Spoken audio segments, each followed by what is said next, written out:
The Seahawks and Eagles find themselves mired in multi-game losing streaks and have varying degrees of desperation. Who is going to right the ship on Monday Night Football? We'll be breaking it all down in a crossover Thursday edition. Locked On Seahawks, Locked On Eagles. You are Locked On Seahawks, your daily Seattle Seahawks podcast. Part of the Locked On Podcast Network, your team every day.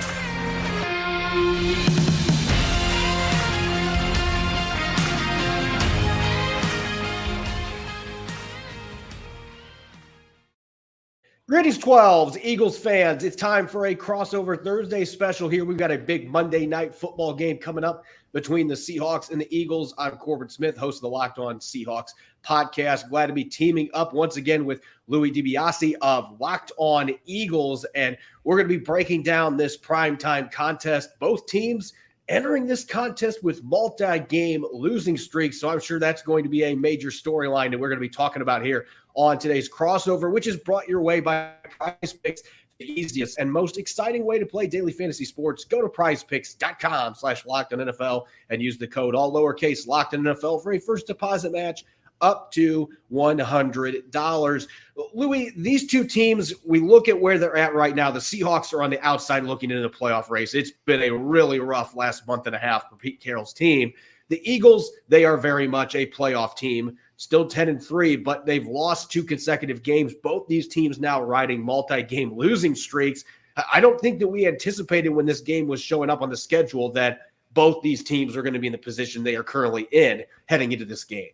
No, I completely agree. I think both just a month ago were pretty comfortable. The Eagles were the 1 seed, and they had a nice cushion at 10-1, and the Seattle Seahawks were in a pretty comfortable spot in the wild card, and now the Seahawks are on the outside looking in, as you mentioned. The Eagles have dropped to the 5 seed because the San Francisco 49ers jumped them for the 1 seed, and Dallas jumped them for the first place in the NFC East. So yeah, this is a very important game for different reasons for both teams. I did not expect both to be struggling at this point the way they are. It's a get-right game for one of them. The Eagles have not beaten Seattle, it feels like, in, I think, a decade, though. So anytime they play the Seahawks, Eagles fans kind of get on edge. But hopefully, the Birds can get back on top. Which one, though, we'll find out. Yeah, this has been the one team that Pete Carroll has not lost a game to in the NFC. He is 7-0 against the Eagles, including a playoff win. Now, a number of those games have been one-score games. They've been close contests, but it hasn't mattered who's been on the sidelines. Pete Carroll has had a lot of success against the Eagles. This is going to really test that, though, because it has been a rough stretch for Pete Carroll's team. There's now talk about whether or not he's lost the locker room. Are the players buying in? Are there enough leaders in the locker room? You know the type of noise that comes out when teams are riding long losing streaks. And this is the first time in Carroll's entire tenure that they have lost 4 consecutive games. They're hoping not to extend it to 5. But looking at the Eagles with those 2 losses they've had to the 49ers and the Cowboys the last couple of weeks that have dropped them into the wild card spot instead of being in contention for that number 1 position in the NFC. What has gone wrong the last couple of weeks for this team on offense and defense? Yeah, I think it's a different panic level than Seattle's, a different situation. They are not losing the locker room. I don't think suddenly they're a wild card team or on the brink of missing the playoffs. It's definitely a different situation. It was more of an eye-opener just in the sense that we thought the Eagles were the favorite in the NFC, right? They were 10-1. They had gone through a gauntlet of a schedule and kept getting wins against the Miami Dolphins, the Dallas Cowboys, the Kansas City Chiefs, the Buffalo Bills. But we all knew the 2 biggest tests to get through the NFC and get back to the Super Bowl were going to be San Francisco and Dallas. And to lose in the fashion they did, back-to-back blowouts against those teams, suddenly opened the Eagles' eyes, I think the fan base and maybe the media too, to say, they're still a Super Bowl contender, but these other teams might be better than them. I think, Corbin, those 2 teams exposed some real weaknesses the Eagles have from a personnel perspective, especially on the second and third level of the defense. Their linebacker talent is not good right now. Their corners have regressed. They've aged, especially James Bradbury. The safeties are not nearly as dynamic as they were in 2022. Right now, they're the worst team in the league on third down. In the red zone, they are not good. The defense, to me, is the biggest problem. I think the offense, they've had some ups and downs. I think it's more of a matter of coaching and just self-inflicted wounds like penalties and turnovers. But I think the Niners and the Cowboys really showed the NFL that you can throw on the Eagles, and that's been why they're losing games. It's not just that, again, the offensive mistakes, coaching. There's been a lot of reasons. I think they're also just tired right now from the schedule that they've had to go through, but I think the defense has been a big problem. It's been pretty similar in Seattle. The offense is underachieved too, but it feels like the defense, especially the last few games, they let the Dallas Cowboys just march up and down the field on them, especially late in the game, gave up big chunk plays. They had a difficult time getting off the field on third down. Same thing against San Francisco in both of their matchups they had against the 49ers the last couple of weeks. There were stretches where they were very competitive against the 49ers, but the problem was the explosive plays. And despite having a lot of talent in the secondary, they have not played up to that level in recent weeks. Jamal Adams is under more fire. Quandre Diggs is under fire right now. Devin Witherspoon got banged up last week, so the one constant that they've had this year in that secondary missed most of the game. They don't know if he's going to be available this week, and so there's been a lot of questions there. And then on offense, everybody wanted to look at Geno Smith and blame him, but it feels like there's been so much around him that has regressed that it's made it very difficult for him to play at the level he did last year. They haven't been able to run the ball. They're 28th in the league in rushing, despite having 2 second-round running backs that are very talented. The line has not been able to open things up. Shane Waldron gives up on the run game early in many games, doesn't stick with it. The receivers have been kind of up and down. The play calling has been a significant hurdle for this offense, for everybody involved. The offensive line's had injuries, and they've played fairly well considering the circumstances. But it's really been a disappointing season on that side of the football for a unit that I thought was going to be a top 5 offense this year. And everybody wants to point at Geno. Geno has really done the best that he can with some really difficult circumstances that have been put in his lap this season. He's also been banged up himself. He missed last week's game. We don't know his status for this week. And so that creates another storyline. Who's going to be under center for the Seahawks? And can they take advantage of the fact that this Eagles defense, as of late, has looked very vulnerable past their front line?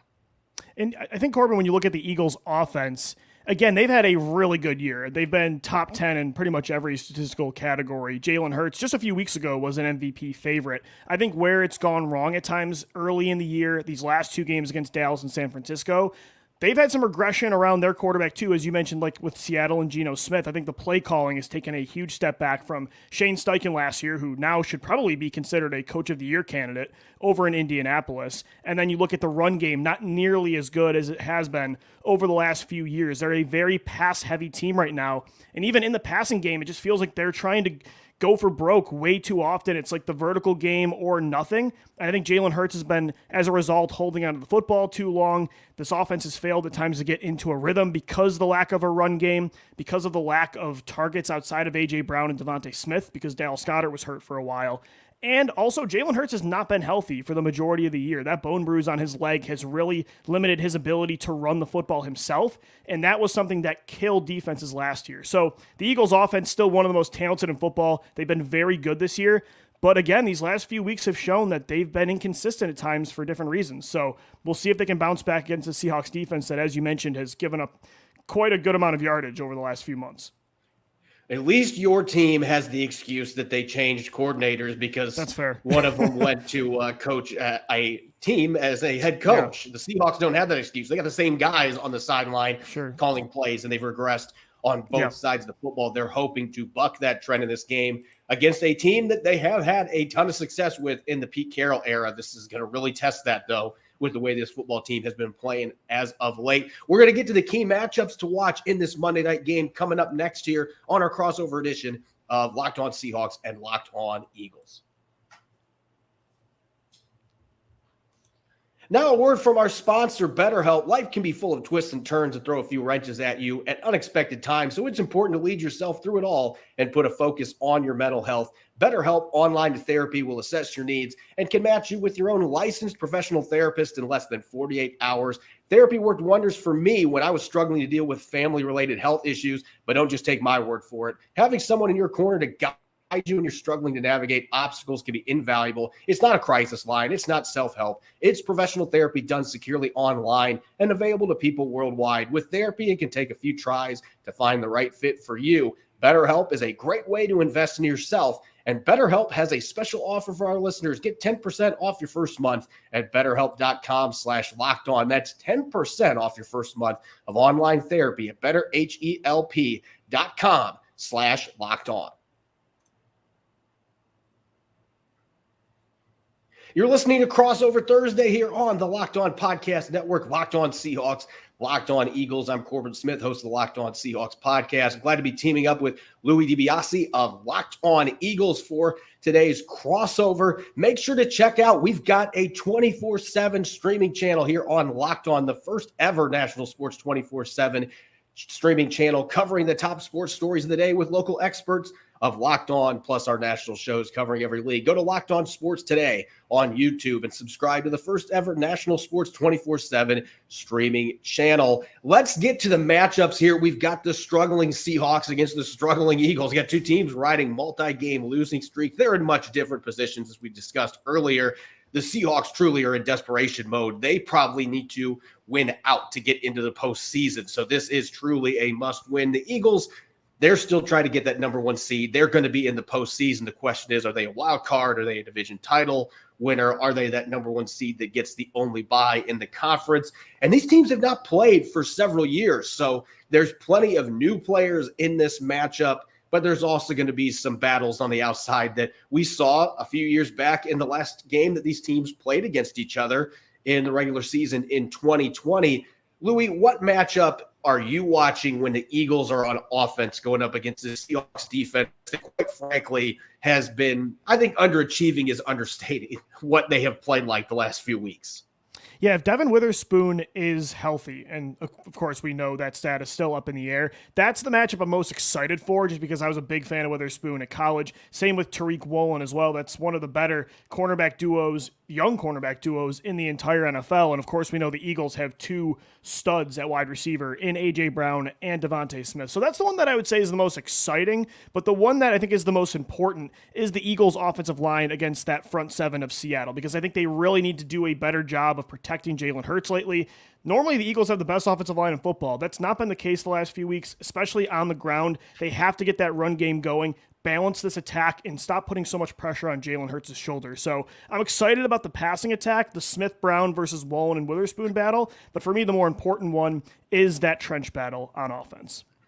And I'm specifically looking in the interior because Jason Kelce, to me, is a first ballot Hall of Famer. I think he's one of the best centers that we've ever seen play the game.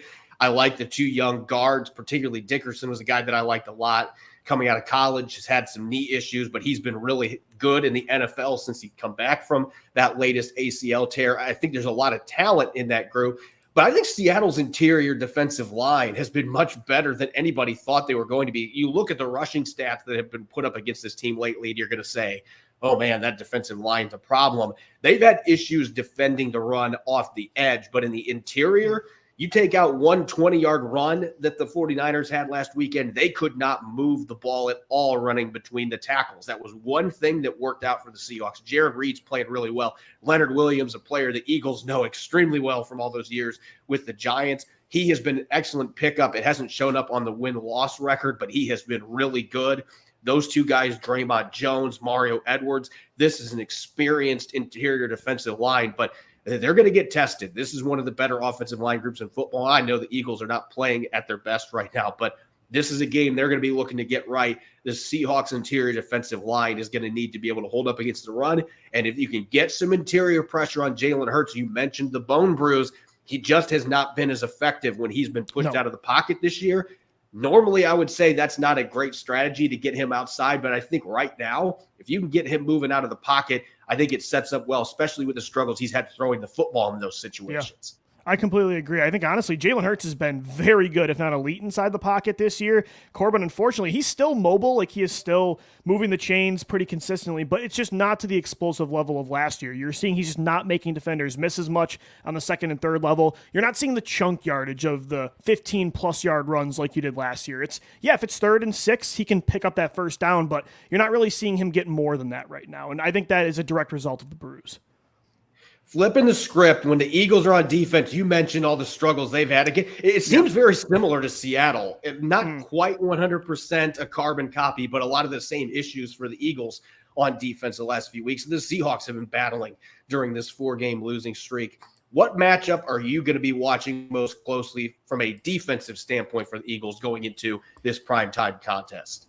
Yeah, and I think the status of Geno Smith is going to be really big because if he does play, I'm very concerned about that Seahawks passing attack. The Eagles have struggled a lot this year defending elite weapons, especially, and this sounds obvious, but when a team has 3+ legitimate pass catchers like the Seahawks do, DK Metcalf, Tyler Lockett, JSN, that is something the Eagles they do not have enough personnel to match up with that. I mean, most teams don't, but you would think they do with Darius Slade, James Bradbury, Kevin Byard, Reed Blankenship. But James Bradbury has taken a huge step back this year. Their elite slot corner, Avonte Maddox, he's out for the year. Their safeties have been okay, good, not great. Slay is still good, but he's not the all-pro of the last few years. I think the San Francisco 49ers showed, when you have 3+ guys, you can really overwhelm this defense, especially over the middle of the field. They have not been good defending the middle. So I'm hoping Geno Smith, for the Eagles' sake, he does not play and you get that pass rush to pin their ears back and go get Drew Lock. Because if he has time, I don't know. This secondary, they have not been able to hold on like they did last year. They've had some ups and downs. They have had some good games this year, especially I'm pinpointing the Miami and LA games, but overall, the secondary has been a problem like it used to be. So that's the big matchup is, can they limit that big 3 in Seattle? And unfortunately, the Seahawks have not been consistent with that big 3 that they have. Sure. And again, yeah. I point a lot of it to the play calling. The offensive line has limited that to an extent too, but they've not been able to take advantage. That being said, Metcalf has been playing much better as of late. He's had 3 games in the last 4 where he's been above 85 yards. He's scored a bunch of touchdowns, had 3 touchdowns a couple weeks ago in Dallas in that game alone. So he's been coming to life. JSN has shown some flashes. Lockett had one of his best games.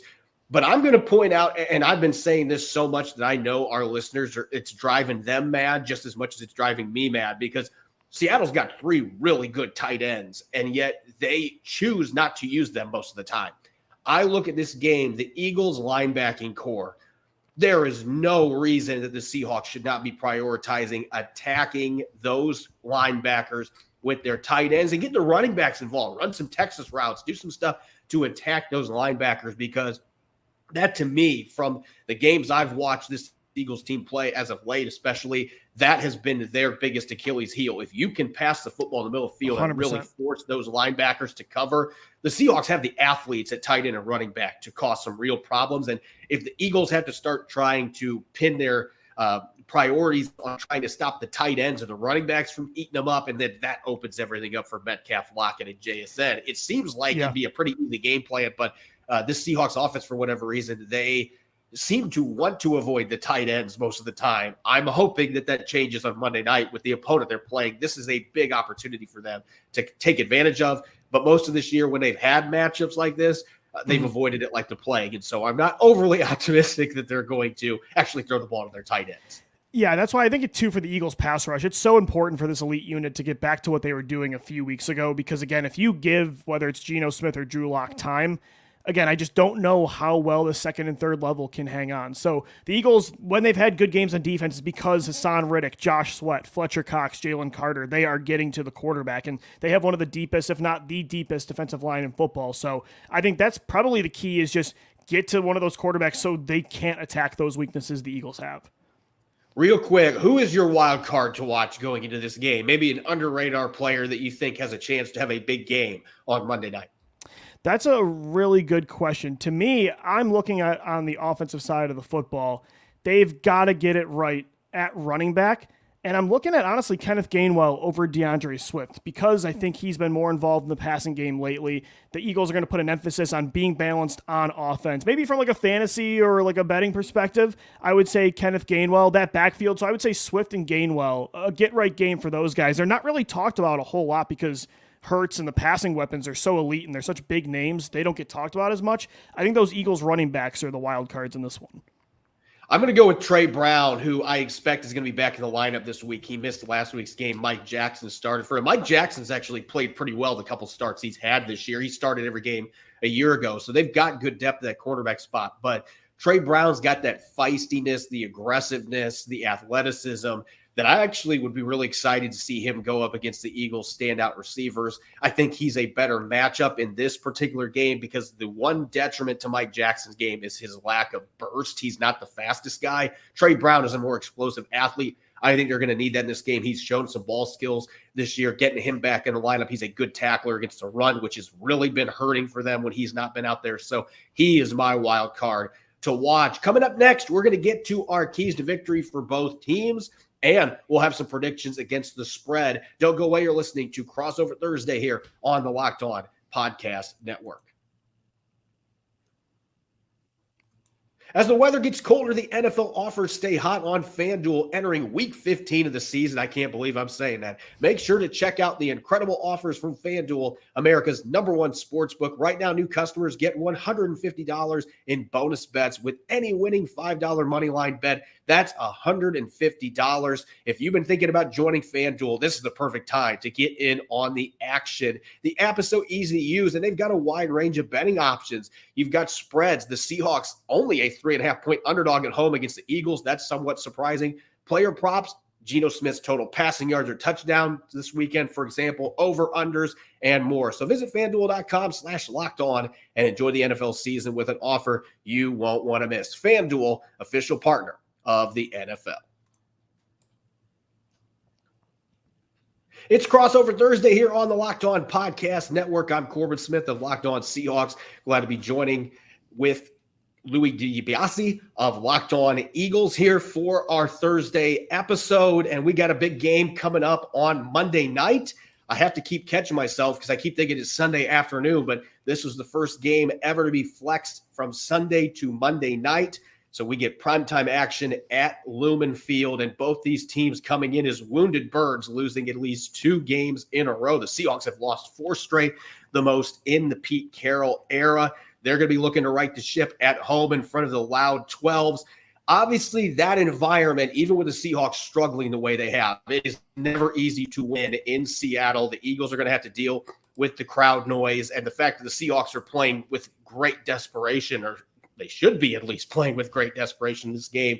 From an Eagles standpoint, what do they need to win? They're still the favorites to win this contest, but what do they need to do on offense and defense to ensure that they keep the Seahawks' miseries going for another week? Yeah, I don't know if, again, the problems they have, the weaknesses, are going to get fixed in 2023. So to me, it's not, oh, suddenly the secondary needs to look elite, the linebackers need to have this huge game. I'm not expecting that. They need to get back to who they were when they were 10-1. Their elite players were elite. They have an elite offensive and defensive line. They have one of the best quarterbacks in the league. They have one of the best groups of weapons in the league. And those players have not stepped up in these huge matchups against Dallas and San Francisco. So to me, it sounds obvious, but just the strengths of your team need to get back to being just that, strengths. The elite trenches, they need to be good on the offensive and defensive line. They need to be more mistake-free. Penalties, turnovers have been killing drives on offense. They've been moving the ball. Honestly, even the last 2 games, they have moved the ball, but they are not scoring touchdowns because of penalties and turnovers. They need to be mistake-free, balanced on offense. They just got to get back to who they were. I think, Corbin, some people are underrating I think the toll the schedule took on them. Again, they're playing 5-6 really close games against elite teams on short schedules, and I think they were injured too a lot. So they just got to get back to who they were. And again, that's not going to be a quick fix for the problems they have, but I think they still have a lot of strengths that can make them a Super Bowl contender. Yeah, there's another way that these two teams have mirrored each other. The Seahawks have not had quite the gauntlet that the Eagles have gone through, but think about this. They played the 49ers twice in 3 weeks, and that was sandwiched around a road game on Thursday night against the Cowboys. They had back-to-back Thursday night games. They played one of those 49ers matchups on Thanksgiving, and now they get the Eagles on Monday Night Football. So both these teams have had really difficult schedules, and at least the Eagles have won a few of those games. The Seahawks have yet to show that they can beat these really good teams. They had the Cowboys on the ropes. Last week they had the 49ers on the ropes early, and they just couldn't quite make enough plays on offense and defense. And so this is going to be the big key for me on both sides of the ball. And I've been talking about this all week. You need your stars, the ones that are making the big bucks, they need to play like stars. And Exactly. DK Metcalf has had a few games recently where he has done that, but his season's been very up and down. Tyler Lockett's season's been very up and down. Geno Smith, if he's back in the lineup, He's had a couple fantastic games as of late, but his season's been very inconsistent. Can you get the Geno Smith you had against the Dallas Cowboys? Because if you can, you got a really good chance to win this game. And even more so on defense, Jamal Adams, he hasn't even looked like an average starter. You need Jamal Adams to play to his talent level. Quandre Diggs has been kind of quiet by his standards. Draymond Jones, you paid all that money, and he's had a few sacks, but it's been largely a disappointing first season. They need their stars to step up and play like stars in this game. They haven't done that in the big games. Dallas was a little different. Their stars played a little better on offense, but they need their studs to play like studs in this game. If they don't, the Eagles have the talent advantage in this game, and I think they have better depth in a lot of positions. It's going to make it really difficult. And as for the defensive side of the ball, you mentioned those turnovers that the Eagles have had issues with. If there's one thing that has been able to salvage things for this defense for the Seahawks, they have been able to, at times, create turnovers in bunches. Can you get Jalen Hurts sped up a little bit, not moving quite as well as normal, not as accurate as he was last year, especially outside the pocket? Can you flush him out of the pocket and force him into some difficult throws and create some turnovers? You've got a big athletic secondary that matches up well with the receivers the Eagles have. Can you force the quarterback into some bad throws? And I think if they're able to do that, and they're able to at least keep the run game at bay, don't let those explosive runs sneak out of there, then I think they do have a really good chance to hang in this game, just as they did against the Dallas Cowboys. And for a good portion of this last game against the 49ers, it just boils down to playing 4 quarters and eliminating the explosives they've been giving up. That's easier said than done, especially against a team that has the talent of the Eagles. But I don't know about you, Louie. This is a weird matchup in a sense that you would think from a record standpoint and the way the Seahawks have played for the last month and a half. You would think that this game is going to be leaning heavily towards the Eagles. And if you would ask me 2 weeks ago, I would have agreed with that. But I actually think this game, I would be surprised if it is not a nail biter at this point, because the Seahawks are desperate. I do think they've been playing better the last couple of weeks. It hasn't translated into wins, but they showed against the Cowboys they can play against really good football teams and compete. They just haven't been able to finish. So I don't know where you stand on this. It's a 3.5-point spread, but I expect that there's a really good chance that it could fall in that 3.5-point spread range with these two teams that I think right now are more evenly matched than maybe the record difference shows. Yeah, I mean, I would probably still, I agree. If it's a 1 or 2 score game, I wouldn't be surprised at all. When it comes to like actual points, the difference there, I might still take the Eagles to cover at -3.5. But one thing I'll take the over on, Corbin, at FanDuel, 47.5 is the over under. I kind of like the over right now. I think this might be a high, depending on if Geno Smith plays. I think that's a big part of this, and Devin Witherspoon, but I might take the over there.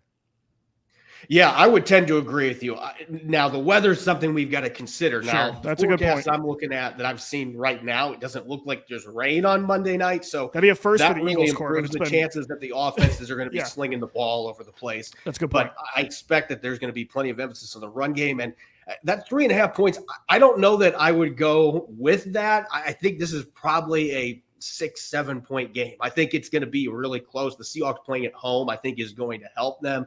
The Eagles have had some issues that have shown up the last couple of weeks. If the Seahawks actually game plan to attack those issues, I think that they can make this a very competitive game. That is a big if with the way things have gone this year, but this is truly a desperation game for the Seahawks. And the Eagles, they're going to be playing with some desperation too, because they've still got that number 1 seed in the division title that they're trying to win. So I'm expecting that this is going to be a thrilling contest at Lumen Field and should be a really good primetime matchup, which is why they slid it into that Monday night game and made sure the Patriots were not playing on Monday night with what we've seen from them this year. As always, you can follow me on Threads at Corbin Smith NFL. You can follow Louie on X at DiBiase, LOE.